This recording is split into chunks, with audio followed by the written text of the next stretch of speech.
എല്ലാ പ്രിയപ്പെട്ടവർക്കും പീസ് ലവേഴ്സിന്റെ വീഡിയോയിലേക്ക് സ്വാഗതം. പ്രിയരെ, നമ്മുടെ വാക്കുകൾ എപ്പോഴും മറ്റുള്ളവർക്ക് സന്തോഷം നൽകുന്നതായിരിക്കണം. ചിലപ്പോൾ നാം പറയുന്നൊരു വാക്കായിരിക്കാം മറ്റുള്ളവരുടെ ജീവിതത്തിൽ അവർക്ക് ഒരു ആശ്വാസമായി മാറുന്നത്, ഒരു ഉപദേശമായി മാറുന്നത്, സന്തോഷമായി മാറുന്നത്, അനുഗ്രഹമായി മാറുന്നത്, വഴികാട്ടിയായി മാറുന്നത്.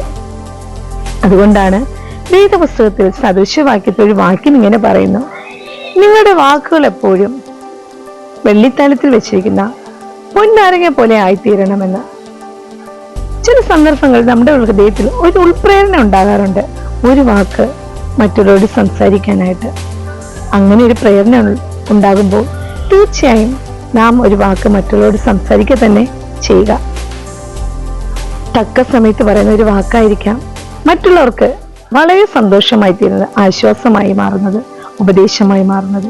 അങ്ങനെയെങ്കിൽ പ്രിയരെ, നമ്മുടെ വാക്കുകൾ എപ്പോഴും മറ്റുള്ളവർക്ക് സന്തോഷം നൽകുന്നതാകട്ടെ.